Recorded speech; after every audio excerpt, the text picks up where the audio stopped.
बिस्मिल्लाहिर्रहमानिर्रहीम, अस्सलामु अलैकुम। नाज़रीन मोहतरम, आप देख रहे हैं आज तक न्यूज़ और मैं हूं समी। इससे पहले आप इस कहानी की 301 साल सुन चुके हैं और अब 321 मुलाहिज़ा फरमाएं। टोनी के पास तामील के सिवा कोई चारा नहीं था। वो दरवाजे का सहारा लेकर बदिक्कत तमाम अपने पैरों पर खड़ा हो सका। फलूरा सन्नाटे के आलम में ये सब कुछ देख रही थी। ऐसा मालूम हो रहा था जैसे उसे सकता हो गया हो। अपनी खैरियत चाहते हो तो चुपचाप उधर कुर्सी पर बैठ जाओ। थोड़ी सी भी गलती करने की कोशिश की तो मेरी कारकर्दगी तुम देख ही चुके हो। टोनी लड़खड़ाता हुआ बड़ी मुश्किल से कुर्सी तक पहुंचा और उस पर ढेर होगा। मैं रकम से भरा हुआ ब्रीफ केस तुम लोगों के हवाले कर रहा था, मगर तुम ना शुक्रे हो। मैंने नफरत से कहा, अगर तुमने इसी पर सब्र कर लिया होता तो तुम्हारी ये दुर्गत ना बनती। अब ना तुम्हें रकम मिलेगी और ना फलूरा। क्यों अनी? मैंने ताई तलब नजरों से फलूरा की तरफ देखा और वो यूं चूक पड़ी जैसे अभी तक कोई भयानक ख्वाब देख रही थी। क्या कह रहे हो? उसने बर्राई हुई आवाज में कहा और मैं हंस पड़ा। मैं कह रहा हूँ कि तुम मेरी लक हो। जब तक तुम मेरे साथ हो मुझे शिकस्त नहीं हो सकती। पहला मुजाहरा जुए की मेज पर हुआ था और दूसरा अभी अभी हुआ है, और अब तुम भी मेरी इस बात से इख्तलाफ नहीं कर सकती। फलूरा ने मेरी तरफ देखकर पलकें झपकाई जैसे उसकी समझ में कुछ ना आ रहा हो, मगर मैं टोनी की तरफ मुतवज्जो हो चुका था।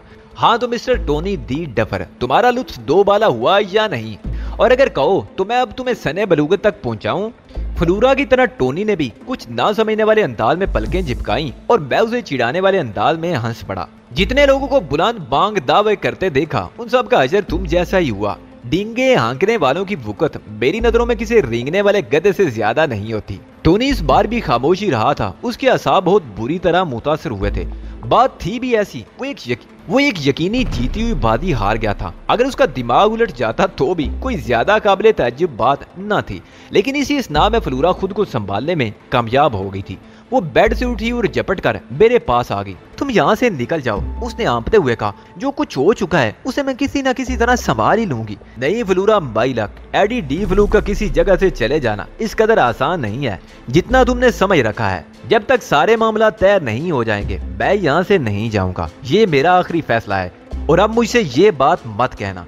फलूरा खौफजदा से अंदाज में चंद कदम पीछे हट गई। तुम आखिर क्या बला हो? उसने बेबसी से कहा। निहत्ते होकर भी तुमने दो मुसल्ला गुंडों को काबू में कर लिया और अब मेरी बात को भी नहीं मान रहे। शायद तुम्हें अंदाजा नहीं कि मेरी बात ना मानकर तुम कितनी बड़ी मुसीबत में फंस जाओगे। तुम वाकई बहुत बड़े अहमक हो। मेरा नाम एडी डी फलूक है और मैं मुश्किलात से घबराता नहीं। उसकी एक छोटी सी मिसाल तुम्हारे सामने है। मैंने एडगर और टोनी की तरफ इशारा किया। तुम समझते क्यों नहीं? वो अपने माथे पर हाथ मारकर बोली, इन लोगों की तो औकात ही कुछ नहीं। मैं तुम्हारी मदद करना चाहती हूँ। मेरी बात मानो, अब भी यहाँ से चले जाओ वरना मालूम नहीं क्या हो जाए। मैं सब कुछ समझ रहा हूँ हनी, मैंने बुलंद आवाज में कहा। ये दोनों बहुत छोटे लोग हैं, तभी मामूली सी रकम की हार बर्दाश्त नहीं कर सके। मुमकिन है इनके कुछ और मददगार भी हों, मगर मैं किसी से नहीं डरता। मेरा नाम एडी डी फलूक है, समझी? टोनी कुर्सी पर साकत बैठा हम दोनों को देख रहा था। एडगर दरवाजे के साथ बेहिसो हरकत पड़ा था और मैं रिवाल्वर बदस फलूरा के मद्दे मुकाबिल खड़ा था। फलूरा की समझ में नहीं आ रहा था कि वो मुझे यहाँ से जाने पर किस तरह रजामंद करे। उसे मुझसे हमदर्दी हो गई थी और इसी वजह से वो मेरे साथ भलाई करने की ख्वाह थी, वरना उसकी बला से मुझ पर कुछ भी गुजरती उसे क्या दिलचस्पी थी। अच्छा मुझे एक बात तो बताओ, उसने बड़ी बेबसी से कहा। तुम मुझे क्या समझते हो? तुम मेरी लक हो, मैंने नहायत सादगी से कहा। इसके अलावा मैं कुछ और समझना भी नहीं चाहता। अगर तुम वाकई ऐसा समझते हो तो क्या तुम मेरी एक मामूली सी बात भी नहीं मान सकते? इस वक्त तुम यहाँ से चले जाओ, मैं तुमसे बाद में मिल लूंगी, लेकिन अगर तुमने मेरी बात ना मानी तो मैं तुमसे कभी नहीं मिलूंगी। तुम एडी डी फ्लूक को मैदान छोड़ने की तलकीन कर रही हो और मैं तुम्हें बता चुका हूँ कि ये किसी कीमत पर मुमकिन नहीं है। जब तक ये मामला खत्म नहीं हो जाता मैं यहाँ से नहीं टलूंगा। रही बात कि तुम मुझसे नहीं मिलोगी, तो मैं इन धमकियों में आने वाला नहीं हूँ। तुम मुझे मिलो या ना मिलो, लेकिन मैं इन दोनों को नहीं छोड़ूंगा। इन्होंने एडम डी फ्लूक को ललकारा है। मैं इन्हें ऐसी सजा दूंगा कि ये जिंदगी भर याद रखेंगे। तुम आखिर हो क्या चीज? फलूरा जिद हो गई। तुम पर किसी बात का असर ही नहीं होता। मैं टोनी को मौका दे रहा था। मुझे यकीन था कि वो मुझे गाफिल पाकर मुझ पर हमला करने की कोशिश जरूर करेगा, दूसरी तरफ ये भी था कि मैं खास मकसद के तहत क्राउन नाइट क्लब में दाखिल हुआ था। अगर मैं टोनी और एडगर जैसे गुंडों से उलझकर लूट जाता तो मेरा वक्त ही जाया होता। मेरा ख्याल था कि जल्द या बदेर कोई ना कोई मुदाखलत जरूर करेगा, लेकिन अब मुझे अपने ख्याल पर नजरसानी करनी पड़ गई। अगर किसी जानिब से मुदाखलत होती तो अब तक हो चुकी होती। मैं ये समझने से कासिर हूँ कि तुम किस बात से खौफजदा हो, मैंने फ्लोरा की आंखों में देखते हुए कहा। मुझे यूं महसूस होता है कि जैसे तुम्हें कोई खौफ है और तुम मुझसे बात करते हुए हिचकिचा रही हो। जो शख्स अपना दुश्मन खुद हो जाए कोई उसके लिए कुछ नहीं कर सकता। फ्लोरा बुड़बुड़ाई, फिर ऊंची आवाज में बोली, तुम्हारा जो जी चाहे करो, मैं अब किसी मामले में मुदाखलत नहीं करूंगी। जिस वक्त फ्लोरा ये बात कह रही थी मेरी पुश्त टोनी की तरफ थी। मैंने महसूस किया कि जुमला खत्म करते करते फ्लोरा की आंखें खौफ से फैल गई थी। यकीनन टोनी मुझ पर हमला करने के लिए हरकत में आया था। मैं बड़ी फुर्ती से पलटा। टोनी ब्रीफकेस लिए मुझ पर झपट रहा था। मुझे पलटते देखकर मुझ पर हमला कर बैठा, लेकिन मैंने न सिर्फ उसका वार खाली कर दिया बल्कि उसकी ठोड़ी पर भरपूर कुव्वत से एक घूंसा भी रसीद कर दिया। टोनी के हल्क से दर्द भरी हुई एक करा खारिज हुई और वो उछलकर दूर जा पड़ा। ब्रीफकेस उसके हाथ से छूट गया था और उसने दोनों हाथों से अपनी ठोड़ी दबा रखी थी। मैं लपक कर उसके सर पर पहुंच गया और गिरेबान से पकड़कर उसे खींचकर खड़ा कर दिया। तुम्हें कुछ अंदाजा हुआ टोनी कि तुम्हारी हैसियत मेरे मुकाबले में क्या है? मैंने उसे झंझोड़ कर कहा। मैं तुमसे माफी चाहता हूँ, टोनी ने अटक अटक कर कहा। उसकी बांसों से खून बह रहा था। मैंने उसे एक जोरदार धक्का दिया और वो एक बार फिर लड़खड़ाता हुआ फर्श पर गिर पड़ा। तुमने मुझसे माफी मांगी है टोनी, इसलिए मैंने तुम्हें छोड़ दिया है। लेकिन अब जो कुछ मैं तुमसे पूछूंगा, अगर तुमने इसके दुरुस्त जवाब ना दिए तो मैं तुम्हारी किसी टूट फूट का जिम्मेदार नहीं हूँगा। सबसे पहली बात ये बताओ कि मुझे क्लब के अंदर घेरने की हिम्मत तुमने क्यों की? टोनी का चेहरा मेरे पहले ही सवाल पर तारीक हो गया, लेकिन वो बुज़दिल आदमी था। अगर बुज़दिल ना होता तो एडगर के साथ मिलकर मुझे ना घेरता। अब उसमें इतनी हिम्मत नहीं थी कि मुझसे गलत बयानी करता। इस वक्त तो वो किसी तरह अपनी जान छुड़ाने के दर पे था। तुम बहुत बड़ी मुसीबत में फंस गए हो, उसने उठकर दीवार के साथ टेक लगाकर बैठते हुए कहा। जिसे तुम अपनी लक कह रहे हो इस क्लब की तनख्वाह याफ्ता है। मेरे ऊँटों पर मुस्कुराहट उभर आई। मैंने तुमसे कहा था कि मुझे गलत बयानी मत करना, मगर तुमने इब्तिदाई गलत बयानी से की। बताओ मैं तुम्हारा क्या हशर करूं? मैंने कोई गलत बयानी नहीं की। तुम इससे खुद पूछ कर देख लो ये क्लब की मुलाजिम है या नहीं, टोनी ने खौफजदा से अंदाज में कहा। मुझे सिर्फ ये बता दो कि अगर फ्लोरा क्लब की मुलाजिम है तो इससे मेरे मुसीबत में फंसने का क्या ताल्लुक है? ये तुम्हें फांस कर यहाँ लाई थी और इसी ने तुम्हें हरा दिया था। इसका काम यही है और इस बात की तनख्वाह मिलती है इसे। मैंने फ्लोरा की तरफ देखा जिसके चेहरे पर हवाइयां उड़ रही थी। उसने कुछ कहने के लिए मुंह खोला ही था कि मैंने हाथ उठा के उसे खामोश रहने का इशारा किया और टोनी से बोला, तुम्हें ये एहसास भी नहीं कि तुम किस दर्जे की दरोगोई कर रहे हो? फ्लोरा ने मुझे हरवाया नहीं बल्कि जितवाया है। मुझे इससे गरज नहीं कि ये किसकी मुलाजिम है और क्या करती है। मैं तो सिर्फ ये जानता हूँ कि ये मेरी लक है। और दूसरी बात यह कि मुझसे गैर मुतल्लक बातें मत करो। जो सवाल मैंने किया था मुझे सिर्फ उसका जवाब चाहिए। मैं और एडगर इस क्लब के मुलाजिम हैं, टोनी ने अटक अटक कर कहा। हम यहाँ आने वालों को शार्पिंग करके हराते हैं जिसके इवज में माकूल रकम मिलती है। तो ये बात है। मैंने तफहीमी अंदाज में यूं सारी लाया जैसे टोनी ने कोई इंकशाफ किया हो, हालांकि मैं इस हकीकत से पहले ही बाखबर था। लेकिन तुम किस किस्म की शार्पर हो कि मैं तुम्हारे सामने से जीत कर उठा? कभी कभी ऐसा भी हो जाता है, जब किस्मत किसी के साथ होती है तो शार्पिंग करने के बावजूद हम हार जाते हैं, लेकिन हम उस शख्स से रकम बाद में छीन लेते हैं। तुम लोग बड़ा नेक काम करते हो, मैंने तंदिया लहजे में कहा। लेकिन जब मैं रकम तुम्हारे हवाले करने को तैयार था तो फिर तुमने बात क्यों बढ़ाई? टोनी अपने ऊँटों पर जबान फेर कर रह गया। उसके मुंह से कोई आवाज ना निकल सकी थी, इसलिए ना कि तुम्हारी नीयत फ्लोरा पर खराब हो गई थी। मैंने तमस्कराना अंदाज में कहा, तुम्हारी और फ्लोरा की हैसियतों में ऐसा क्या फर्क होगा कि फ्लोरा तुम्हारे लिए शजरे ममनुआ बनकर रह गई होगी, लिहाजा तुमने इस मौके से फायदा उठाने का फैसला किया। मैं ठीक कह रहा हूँ ना? टोनी ने इस बात में सारी लाया। उसकी सारी एकड़ फून निकल कर रह गई थी और वो खौफजदा भी नजर आने लगा था। अचानक दरवाजे का हैंडल घूमता दिखाई दिया। मैंने बेइख्तियार रिवाल्वर का रुख दरवाजे की तरफ कर दिया, मगर अंदर आने वाली एक हुसीनो जमील लड़की थी। कमरे का मंजर देखकर उसकी आंखें खौफ से फैल गई थी। यहाँ क्या हो रहा है? उसने बमुश्किल कहा। मैंने रिवाल्वर की नाल झुकाई। कोई खास बात नहीं है, मैंने बेपरवाही से कहा। कुछ गलतफहमियां पैदा हो गई थी जिन्हें हम लोग दूर करने की कोशिश कर रहे थे। लड़की ने अजीब सी नजरों से मुझे देखा, फिर टोनी और एडगर को देखा। बास तुम लोगों को तलाश कर रहा था, उसने टोनी से कहा। लेकिन तुम लोग मेरी ख्वाबगाह में क्यों दाखिल हुए? और ये शख्स कौन है? मैं तुमसे कह रही थी कि यहाँ से चले जाओ, मगर तुम नहीं माने। फ्लोरा ने सरगोशियाना अंदाज में कहा। अब भुगतो। अच्छी लड़की, ये बात मुझसे पूछो, मैंने बुलंद आवाज में कहा। ये लोग जबरदस्ती मुझे यहाँ ले आए थे और फ्लोरा के लिए भी इनके अदाएं अच्छे नहीं थे। मगर तुम कौन हो? उसने हैरत से कहा। मैंने पहले तो तुम्हें कभी नहीं देखा। मैं पहली बार यहाँ आया था और इस मेहरबान लड़की फ्लोरा के साथ फ्लैश खेलने गया था। ये दोनों खेल में मुझसे हार गए। मैं जीती हुई रकम लेकर जा रहा था कि इन्होंने हम दोनों की सरायदारी में रोक लिया और रिवॉल्वर की नाल पर इस कमरे में ले आए। मैं रकम इनके हवाले करने को तैयार था, मगर मैं ये नहीं बर्दाश्त कर सकता था कि ये फ्लोरा पर बुरी नजर डालें। इन्हीं साल को मैंने पहुंचाया है। फ्लोरा के अंदाज से यूं मालूम हो रहा था जैसे उसके जिस्म में जान ही ना रह गई हो। शायद वो इस बात से खौफजदा थी कि कहीं ये बात दूसरे लोगों तक ना पहुंच जाए। उसे ये खौफ होगा कि मालूम नहीं मेरे साथ किस किस्म का सलूक किया जाए। हाथे में जो मर्सिडीज खड़ी हुई है वो कहीं तुम्हारी तो नहीं है? उस लड़की ने पूछा। हाँ, वो मेरी ही गाड़ी है, मगर तुम्हें उस गाड़ी का इल्म किस तरह हुआ? बॉस बहुत परेशान है। एडगर, टोनी और फ्लोरा का कोई पता नहीं चल रहा था और फिर एक मर्सिडीज हाथे में मौजूद थी जिसका कोई दावेदार भी नहीं था। पूरा क्लब खाली हो चुका है और अब अगर तुम यहाँ से जाना चाहो तो भी ये मुमकिन नहीं है कि तुम बॉस की इजाजत के बगैर यहाँ से बाहर निकल नहीं सकोगे। लिहाजा मेरा मशवरा है कि बॉस से मिल लो। बॉस से मिलने की नवीज सुनकर फ्लोरा का चेहरा तारीक हो गया। मैंने उसे महसूस किया मगर उस पर तवज्जो दिए बगैर बोला, मुझे नहीं मालूम कि तुम्हारा बॉस कौन है और उससे मुलाकात किस तरह मुमकिन है। तुम बस मेरे साथ आओ, उसने कहा और वापसी के लिए पलट गई।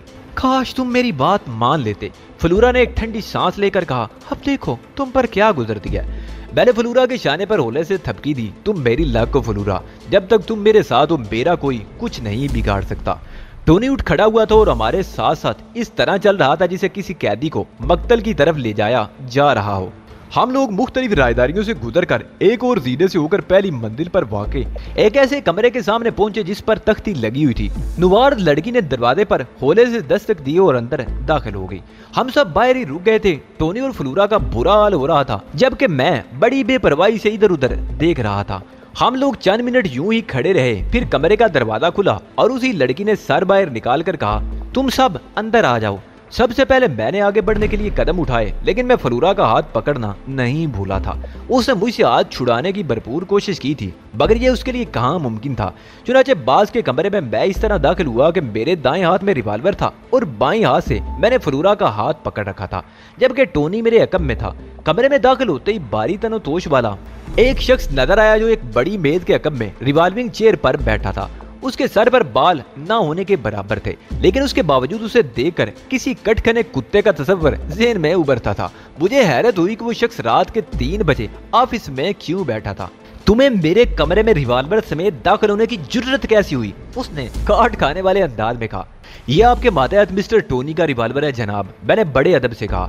मैंने इनसे छीना था, मुझे यहाँ के आदाब मालूम नहीं थे, लेकिन अगर आपको बुरा लगा है तो मैं ये रिवॉल्वर आपकी खिदमत में पेश किए देता हूँ।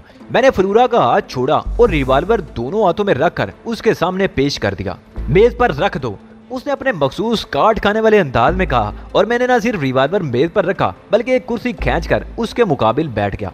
ये क्या बेहूदगी है, वो गुर्राया।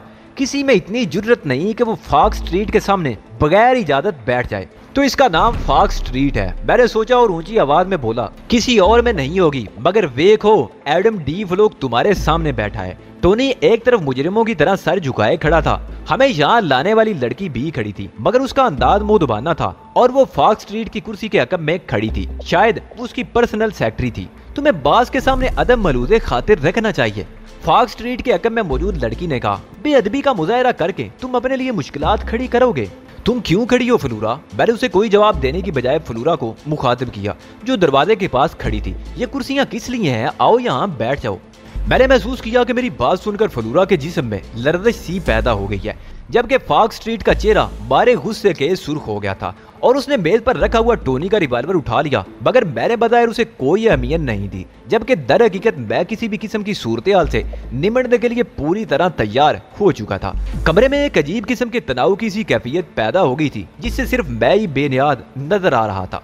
तुमने सुना नहीं कि मैंने क्या कहा है? मैंने फ्लोरा को अपनी जगह से ना हिलते देखकर सख्त लहजे में कहा। तुम्हें मालूम नहीं, लेकिन मैं हुक्म अदूली बर्दाश्त नहीं करता। मुझे मालूम था कि फॉक्स स्ट्रीट पर क़यामत गुजर रही है। उसके मातहतों के सामने उसकी तौहीन हो रही थी। ऐसे में इंसान कुछ भी कर सकता है, लेकिन मेरा अंदाजा था कि फॉक्स स्ट्रीट उन लोगों में से है जो कोई भी कदम उठाने से कबल अच्छी तरह गौर खोज कर लेने के आदी होते हैं। उसके बावजूद भी मैं पूरी तरह होशियार था। मुबादा के वो गुस्से से बेकाबू होकर मुझ पर फायर कर बैठे। एडोना मुझे सब कुछ बता चुकी है। फॉक्स स्ट्रीट ने अपने गुस्से पर काबू पाने की कोशिश करते हुए खासे नरम लहजे में कहा था, मगर उसकी आवाज गुस्से की शिद्दत से भारी हो रही थी। तुमसे मैं बाद में बात करूंगा, मैंने बेपरवाही से कहा। पहले मैं फलूरा को बिठा दूं, तुम्हें शायद मालूम ना हो ये मेरी लक है। जब तक ये मेरे साथ है मुझे कोई नुकसान नहीं पहुंचा सकता। मैं अपनी जगह से उठकर फलूरा के नजदीक आ गया और उसे बाजू से पकड़ लिया। मेरी मौजूदगी में तुम्हें मिस्टर फॉक्स स्ट्रीट से डरने की कतई जरूरत नहीं। ये बहुत अच्छे आदमी है, तुम्हें कुछ नहीं कहेंगे।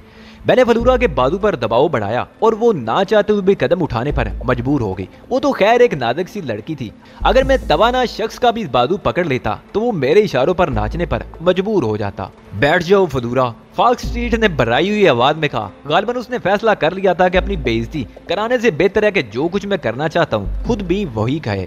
मिस्टर एडम हमारे मेहमान हैं, इनकी ख्वाहिश का एहतराम करो। देखा, मैं ना कहता था कि मिस्टर फॉक्स स्ट्रीट बहुत अच्छे आदमी हैं। मैंने खुश होकर कहा। फलूरा मेरे बराबर वाली कुर्सी पर बैठ गई। तो मिस एडोना ने तुम्हें मुख्तसरन सब कुछ बता दिया है। मैंने बड़े इत्मीनान से कहा। मैं तुमसे पूछना चाहता हूँ कि क्या तुम्हारे क्लब में यही सब कुछ होता है? टोनी फॉक्स स्ट्रीट ने मुझे जवाब देने की बजाय सर्द लहजे में टोनी को मुखातिब किया। तमाम वाकयात मुझे तफसील से बताओ। टोनी ने किसी ग्रामोफोन की तरह बजना शुरू कर दिया। वो तमाम वाकयात बिला कम औकात सुना रहा था। शायद उसके अंदर फॉक्स स्ट्रीट के सामने झूठ बोलने की हिम्मत ना थी, लेकिन उसने फलूरा के बारे में कुछ नहीं कहा था। मैं रकम इन लोगों के हवाले करने के लिए तैयार था मिस्टर फॉक्स स्ट्रीट। टोनी के खामोश होते ही मैंने कहा, लेकिन मैं ये बर्दाश्त नहीं कर सकता था कि ये लोग फलूरा पर हाथ डालें। क्या इन्होंने इस किस्म की कोई बात कही थी? फॉक्स स्ट्रीट ने कहा बहुत वादे अल्फाज में। मैंने कहा ना, बल्कि इन्होंने तो यहाँ तक कहा था कि ये लोग फलूरा के साथ जो कुछ भी करेंगे मेरी आंखों के सामने करेंगे। जवाब दो टोनी, जो कुछ मिस्टर एडम ने कहा है वो किस हद तक दुरुस्त है? फॉक्स स्ट्रीट के लहजे में बला की सफाकी थी। टोनी कुछ नहीं बोला। उसका झुका हुआ सर कुछ और झुक गया था। तुम दोनों का जुर्म नाकाबिले माफी है टोनी। तुम दोनों मुसल्ला अफराद मिलकर एक आदमी पर काबू नहीं पा सके और तुमने फलूरा पर बुरी नजर डालकर क्लब के कवानीन की खिलाफ वर्जी की है। फॉक्स स्ट्रीट ने कोई बटन दबाया और उसके ऑफिस के दोनों पहलुओं की जानिब नजर आने वाले दरवाजे खुले और दोनों दरवाजों से दो दो मुसल्ला अफराद अंदर दाखिल हुए। चारों के हाथों में स्टेन गन्ने नजर आ रही थी। इसे ले जाओ और मेरे अगले हुक्म तक इसे कैद रखो, फॉक्स स्ट्रीट ने कहा। और 5 नंबर से एडगर को भी उठवा लेना, वो वहां बेहोश पड़ा है। रहम करो बास, रहम करो, आइंदा ऐसी कोई गलती नहीं होगी। टोनी गिड़गिड़ाने लगा, मगर ऐसा मालूम होता था कि फॉक्स स्ट्रीट के कानों तक उसकी आवाज पहुंची ना रही हो। यही हाल उन लोगों का भी था जो कमरे में दाखिल हुए थे। टोनी बुरी तरह चीख रहा था, गिड़गिड़ा रहा था और फरियादें कर रहा था, मगर वो लोग उसे घसीटते हुए वहां से ले गए। तुमने देखा? फॉक्स स्ट्रीट मुझसे मुखातिब हुआ। फॉक्स स्ट्रीट के हुक्म की खिलाफ वर्जी करने वाले का क्या अंजाम होता है? अगर ये इतला है तो फाजिल है, और अगर धमकी है तो इसे वापस ले लो, वरना रायगाह जाएगी। मैंने बेपरवाही से कहा। मेरे एक इशारे पर तुम्हारे साथ भी यही सलूक हो सकता है, मगर मैंने तुम्हें छोड़ दिया। मुझे छोड़कर तुमने मुझ पर कोई एहसान नहीं किया, इसमें भी तुम्हारा कोई मफाद होगा। तुम जुर्रतमंद जरूर हो, मगर तुम्हारी जुर्रत अमकाना हद तक बढ़ी हुई है। ये तुम्हारे लिए नुकसानदेह भी हो सकती है। आज तक तो नहीं हुई और मुस्तकबिल के बारे में मैं कोई पेशीन गोई करने की पोजीशन में नहीं हूँ, लेकिन तुम्हारे दिल में कोई हसरत हो तो उसे पूरा जरूर कर लेना। तुम मुझे चैलेंज कर रहे हो? फॉक्स स्ट्रीट ने मुझे घूरते हुए कहा। जानते हो इसके नतीजे में तुम्हारा अंजाम क्या हो सकता है? मैंने कभी अंजाम की परवाह नहीं की, ना ही मुझे चैलेंज करने और बड़ाई करने और बड़ाई हाँकने का शौक है। दावे करने से मुझे सख्त नफरत है। बस इतना जानता हूँ कि एडम डी फ्लोक को जिंदा गिरफ्तार नहीं किया जा सकता। फॉक्स स्ट्रीट की आंखों में दिलचस्पी की चमक पैदा होगी। तुम्हारा नाम अजीब सा है। उसने नरम लहजा इख्तियार किया। क्या यह तुम्हारा असली नाम है? अपना असली नाम तो मुझे खुद भी याद नहीं, इसलिए कि अब यही मेरा असल नाम है। माँ बाप ने कुछ और नाम रखा था, लेकिन बाद में ये नाम दे दिया। वजह ये बताई जाती है कि बचपन में जिस काम में हाथ डालता था वो हो जाता था। लोग समझते थे कि कामबंदी में हो गया है। ऐसा इतनी कसरत से हुआ कि मुझे डी फ्लोक कहा जाने लगा। एडम मेरा पसंदीदा नाम है, लिहाजा मैंने एडम डी फ्लोक को मुस्तकिल नाम के तौर पर इख्तियार कर लिया। आज भी लोग यही समझते हैं कि कामयाबियां इत्तफाकन ही मेरे हिस्से में आती हैं, लेकिन हकीकत से सिर्फ मैं ही वाकिफ हूँ। हर कामयाबी के उसूल के लिए मैं सख्त मेहनत करता हूँ, तब कहीं जाकर कामयाबी होती है। एडगर और टोनी बहुत माहिर लोग हैं, तुमने उन्हें किस तरह हिराया? फॉक्स स्ट्रीट ने पूछा। मेरे जानने वाले तो यही समझते हैं कि मैं इत्तफाकन ही ऐसा कर लेता हूँ, लेकिन ऐसे कामों के लिए ज्यादा माहिर शार्पर की जरूरत होती है। आम आदमी तो किसी शार्पर को शिकस्त दे ही नहीं सकता। मैं नहीं मान सकता, फॉक्स स्ट्रीट ने कहा। तुम यहाँ अजनबी हो तो तुम्हें यह भी मालूम नहीं कि यहाँ पत्तों पर किस किस्म के निशानात लगाए जाते हैं। तो फिर दूसरे लोगों की तरह तुम भी तस्लीम करो कि मेरी जीत महज इत्तफाकन ही हुई है। ये भी मुमकिन नहीं है, फॉक्स स्ट्रीट बुड़बुड़ाया। क्या तुम मेरे सामने शार्पिंग का अमली मुजाहरा कर सकते हो? मैं अमूमन इस किस्म के मुजाहरों से गुरेज करता हूँ, लेकिन तुम चूंकि मुझे पसंद आ गए हो इसलिए मैं तुम्हारे सामने ये मुजाहरा जरूर करूंगा, मगर उसके लिए शर्त यह है कि पत्ते निशान वाले ना हो। फॉक्स स्ट्रीट ने एडोना को गड्डी लाने का इशारा किया और एडोना अंदरूनी कमरे की तरफ चली गई और चांदी लम्हे में ताज की एक नई गड्डी हाथों में लिए नमूदार हुई। फॉक्स स्ट्रीट ने उसे गड्डी मेरे हवाले करने का इशारा किया। नहीं फॉक्स स्ट्रीट, गड्डी तुम अपने हाथों से खुद खोलोगे, जोकर निकालने के बाद पत्ते फेंट कर फलूरा से कटवाओगे और हम तीनों के दरमियान तकसीम करोगे। मैं खुद कुछ भी नहीं करूंगा। फॉक्स स्ट्रीट ने मुझे हैरत से देखा। जब तक कुछ भी नहीं करोगे तो फिर मुजाहरा किस चीज का करोगे?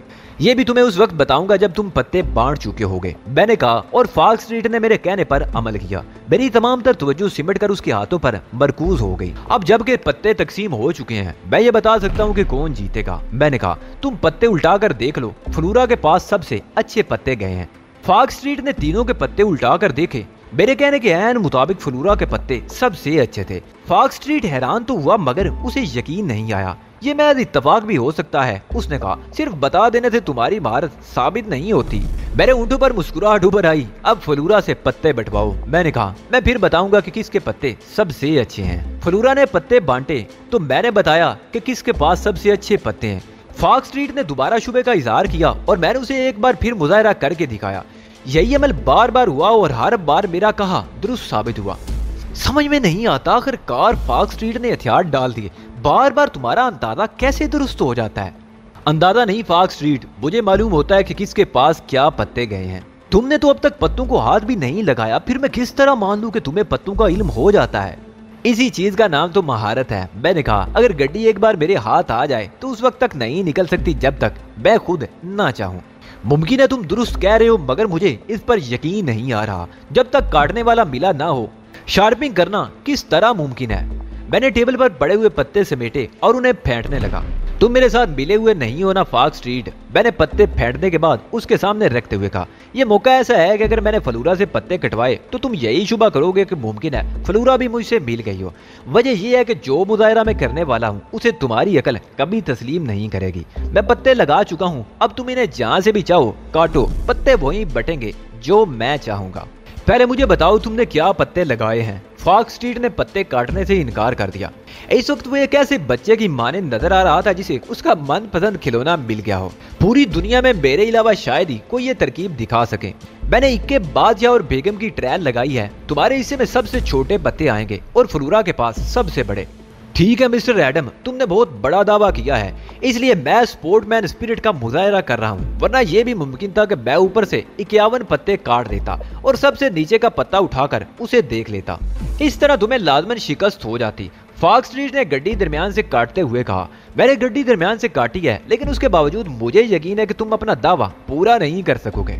मैं कुर्सी खिसका कर उठ खड़ा हुआ। मुझे अफसोस है मिस्टर फॉक्स स्ट्रीट, मैंने माजरत ख्वाना अंदाज में कहा। अब मैं ये मुजाहरा नहीं कर सकूंगा। क्यों, क्या बात होगी? फॉक्स स्ट्रीट ने मेरे अचानक इस तरह उठने पर हैरान होकर कहा। एडम डी फलूक किसी रियायत का मोहताज नहीं, मैंने नखुवत से कहा। मैं जो दावा करता हूँ उसे हर हाल में पूरा करता हूँ। अगर तुम मुझे कोई रियायत देना चाहते थे तो तुम्हें मुझ पर जाहिर नहीं करना चाहिए था। मजा तो तब भी आता है जब मद्दे मुकाबिल अपनी तमाम तर सलाहियतें सर्फ करते हुए मुझे शिकस्त देने की कोशिश करे। अब ये मुजाहरा सिर्फ इसी सूरत में हो सकता है जब तुम 51 पत्ते काटोगे। तुम शिकस्त खाने पर तुल गए हो तो मैं क्या कर सकता हूँ? फॉक्स स्ट्रीट ने कटे हुए पत्ते वापस रखे और एक पत्ता छोड़कर बकिया सारे पत्ते उठाकर मेरे सामने रख दिए। उसने मेरी गड्डी उठाने का इंतजार भी नहीं किया और नहायत बेसब्री से बाकी बचा हुआ पत्ता उठाकर देखा और उसका चेहरा हैरत की ज्यादती से बिगड़ गया। मेरे दावे के मुताबिक वे एक बेगम ही थी। मैंने इत्मीनान से गड्डी उठाकर पत्ते बांट दिए। एडोना, फ्लोरा और फॉक्स स्ट्रीट की नजरें मेरे हाथों पर मरकूज थी, लेकिन वो सब कुछ देखते हुए भी कुछ नहीं देख सकते थे। मेरे हाथों की सफाई को तो शायद कैमरा भी नहीं पकड़ सकता था। पत्ते बांटे जाने के बाद मैंने गड्डी मेज के वस्त में डाल दी और फॉक्स स्ट्रीट से कहा, अब तमाम पत्ते तुम खुद ही उठा कर देख लो। फॉक्स स्ट्रीट ने बारी बारी तमाम पत्ते उलट दिए और फिर बेजान से अंदाज में कुर्सी की पुश से टिक गया। फ्लोरा और एडोना भी हैरत से मुझे देख रही थी। हर एक के सामने से वही पत्ते बरामद हुए थे जो मैं पहले ही बता चुका था। जो कुछ मैंने देखा है उसे देखने के बावजूद भी अपनी आंखों पर यकीन नहीं आ रहा। फॉक्स स्ट्रीट ने बर्राई हुई आवाज में कहा, तुम कोई जादूगर तो नहीं हो? मैं सिर्फ एडम डी फ्लूक हूँ, इसके सिवा कुछ भी नहीं हूँ। और आज की रात मैं जो भी दावा करूंगा वो पूरा होगा, इसलिए कि मेरी लक मेरे साथ है। मैंने फ्लोरा की तरफ देखा जो टिक कर मुझे घूरे जा रही थी। उसका तनहा ये हाल नहीं था, बल्कि फॉक्स स्ट्रीट और एडोना पर भी इसी किस्म की कैफियत तारी थी। तुमने अपना दावा पूरा कर दिखाया मिस्टर एडम। मैं पूरे वसूख से कह सकता हूँ कि ये कमाल सिर्फ तुम्हारा ही हिस्सा है। ऐसा सिर्फ तुम्हारी वजह से मुमकिन हो सका है फॉक्स स्ट्रीट। अगर तुम फ्लोरा को मेरे बराबर बैठने की इजाजत ना देते तो मैं नाकाम हो जाता। फॉक्स स्ट्रीट के चेहरे पर एक बार फिर हैरत के तासरात उभर आए। क्या तुम संजीदा हो मिस्टर एडम? कोई अपनी लक के बारे में भी गैर संजीदगी का मुजाहरा कर सकता है? तुम बहुत अजीब आदमी हो मिस्टर एडम, तुम्हारी किसी बात पर यकीन ही नहीं आता। फॉक्स स्ट्रीट बेबसी से बोला, बिल्कुल यही बात मैं भी तुम्हें बता रहा था। कोई मेरी बात का यकीन ही नहीं करता। सब यही समझते हैं कि मेरी कामयाबी इत्तफाकात की मरहूने मिन्नत होती है। फॉक्स स्ट्रीट किसी सोच में डूब गया था। चांद लम्हे बाद बोला, फ्लोरा तुम्हारी हो सकती है मिस्टर एडम, मगर उसके लिए तुम्हें मेरी एक शर्त पूरी करनी होगी। जल्दी से बताओ। मैंने बेताबी का मुजाहरा किया। फ्लोरा की खातिर मैं हर शय पूरी करने को तैयार हूँ। मुझे तुम जैसे किसी मायर की तलाश थी। फॉक्स स्ट्रीट ने बड़ी एहतियात से कहना शुरू किया, हम तुम्हें माकूल तनख्वाह देंगे। जीती हुई रकम में से दूसरों को 10% कमीशन दिया जाता है। तुम्हें 10 गुना कमीशन दिया जाएगा। तुम्हें कुछ अंदाजा भी है मिस्टर फॉक्स स्ट्रीट कि तुम किस आदमी से किस नोयत की गुफ्तगू कर रहे हो? मैंने उसकी आंखों में आंखें डालते हुए कहा, इसीलिए मैंने तुम्हें दुगनी रकम की ऑफर की है, लेकिन अगर तुम्हें ये रकम कम मालूम होती है तो इसमें मजीद इजाफे की गुंजाइश भी मौजूद है। 100% कमीशन भी नामंजूर है मिस्टर फॉक्स स्ट्रीट। तुमने अभी देखा ही क्या है। ये तो एडम डी फ्लूक की शख्सियत का सिर्फ एक रुख था। मालूम नहीं कितनों के दिल पर यह हसरत है कि एडम डी फ्लूक उनके लिए काम करे तो वो उसे हीरे जवाहरात में तोल दे, लेकिन एडम डी अपनी कदरों कीमत से बखूबी वाकिफ है। बड़ी से बड़ी कीमत भी मेरी सलाहियतों के सामने कोई हकीकत नहीं रखती। लेकिन ये भी तो सोचो कि हम फ्लोरा को भी तुम्हारे हवाले कर रहे हैं। फॉक्स स्ट्रीट ने कहा, बहुत मुमकिन है कि ये अल्फाज कहते वक्त उसने खुद को भी बेवकूफ महसूस किया हो, मगर मैंने उस पर खासे संजीदा रद्द अमल का इजहार किया। हाँ ये बात तो है, मैंने कदरे परेशानी जाहिर करते हुए कहा, मगर मेरी मजबूरी समझने की कोशिश करो। मैं एक शार्पर की हैसियत से खुद को महदूद नहीं कर सकता। अगर मैंने ऐसा किया तो एडम डी फ्लूक की मौत वाकई हो जाएगी। फॉक्स स्ट्रीट के चेहरे पर दिलचस्पी की चमक नमूदार हुई। मुझे अंदाजा है। उसने आगे की तरफ झुकते हुए कहा, तुमने टोनी और एडगर को जेर किया था जबकि वो मुसल्ला और तुम निहत्ते थे। ये भी कोई खास बात नहीं है। मैंने कहा, वो दोनों थर्ड क्लास किस्म के लोग हैं, उन्हें जेर करना कोई कमाल नहीं है। तुम्हारी कोई बात भी मेरी समझ में नहीं आ रही। अगर वो दोनों इतने बेवकूफ थे तो तुम रकम उनके हवाले करने पर क्यों तैयार हो गए थे? फॉक्स स्ट्रीट ने उलझे हुए अंदाज में कहा, महज इसलिए कि रकम की मेरी नजरों में कोई अहमियत नहीं थी। अगर होती तो इस वक्त इस क्लब में मौजूद तमाम रकम मेरे कब्जे में होती। फॉक्स स्ट्रीट मेज पर रखे हुए टोनी के रिवॉल्वर से खेलने लगा, फिर अचानक बोला, तुम मेरी मर्जी के बगैर यहाँ से कहीं नहीं जा सकोगे। मेरे ऊँटों पर मुस्कुराहट नमूदार हुई और मैंने नफी में सारी लाया। ये सिर्फ तुम्हारा ख्याल है मिस्टर फॉक्स स्ट्रीट, जरूरी नहीं कि ये दुरुस्त भी हो। मेरे मुहाफिज गैर मामूली सलाहियतों के हामिल हैं, फॉक्स स्ट्रीट ने कहा। उनके शिकंजे से निकलना आसान नहीं है। उन्हें एडगर या टोनी मत समझो। मत भूलना फॉक्स स्ट्रीट के ये रिवॉल्वर मैंने खुद तुम्हारे हवाले किया है।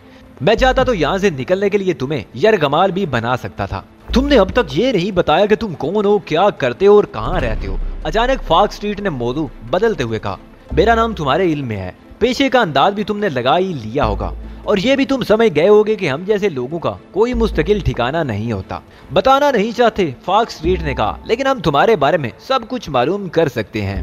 मुझे अफसोस है मिस्टर फॉक्स स्ट्रीट, जो कुछ मैंने तुम्हें बताया वही सब कुछ है, लिहाजा कुछ मालूम करने का सवाल ही पैदा नहीं होता। तुमने अपने बारे में कोई ना कोई गलत बयानी तो जरूर की है, फॉक्स स्ट्रीट बोला, इसलिए कि तुम जैसे लोग मर्सिडीज में सफर नहीं करते। ओह, मेरे ऊंट दायरे की सूरत में सुकड़ गए। तो ये बात है। मैंने कहा, शायद तुम मर्सिडीज के नंबरों से मेरे बारे में मालूम करने का इरादा रखते हो। बिल्कुल, फॉक्स स्ट्रीट ने इस बात में सारी लाया। तुम बच नहीं सकोगे, हम तुम्हारे बारे में सब कुछ मालूम कर लेंगे। तुम्हें मायूसी होगी मिस्टर फॉक्स स्ट्रीट, मैंने बड़ी अफसुर्दगी से कहा, इसलिए कि वो मर्सिडीज मैंने चोरी की है। फॉक्स स्ट्रीट मुझे घूरने लगा, तुम झूठ बोल रहे हो। इस शहर में चंद मर्सिडीज गाड़ियां हैं। अहमक से अहमक आदमी भी चोरी करने के लिए मर्सिडीज का इंतखाब नहीं करेगा, इसलिए कि उसका पकड़ा जाना बहुत आसान होगा।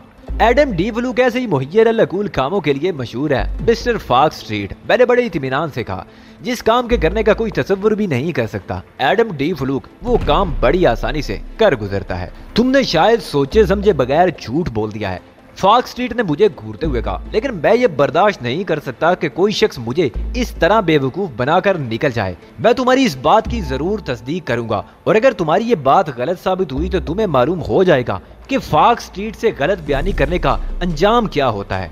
उसने इंटरकॉम पर किसी को शहर के थानों से ये मालूम करने की हिदायत की कि किसी जगह मर्सिडीज की चोरी की रिपोर्ट तो दर्ज नहीं कराई गई। मैं बड़े इत्मीनान से कुर्सी पर फैल कर बैठ गया।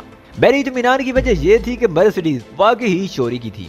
उसकी चोरी की रिपोर्ट ना भी दर्ज कराई गई होती तो भी ये मालूम करना मुश्किल ना होता कि वो चोरी की कार है। फॉक्स स्ट्रीट मुझे घूरे जा रहा था। मेरी बेपरवाही उसके लिए बायस तशवीश थी। शायद मैं पहला आदमी था जो उसकी शख्सियत से मरूब नहीं हुआ था। मैं एक ऐसी जगह पर था जहाँ से फरार होने का तस्वुर भी नहीं किया जा सकता था।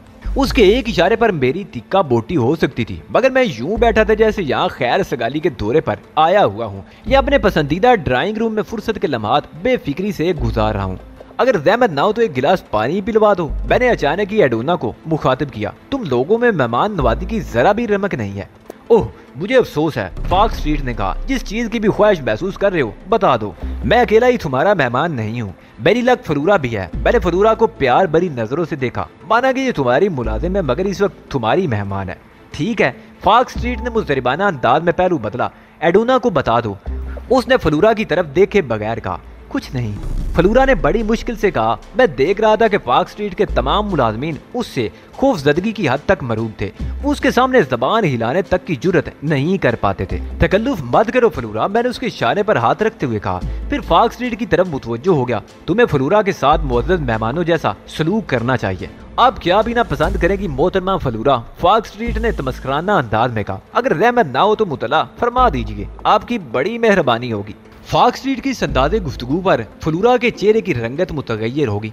मैं वो सिर्फ अकला कर रह गई। मैंने अचानक की कुर्सी पीछे खिसकाई और उछल कर खड़ा हो गया। तुमने मेरी साथी की तौहीन की है मिस्टर फॉक्स स्ट्रीट, मैंने इंतहाई सख्त लहजे में कहा। तुम्हें इनसे माजरत करना होगी वरना हमारे दरमियान मजीद गुफ्तगू नहीं हो सकेगी।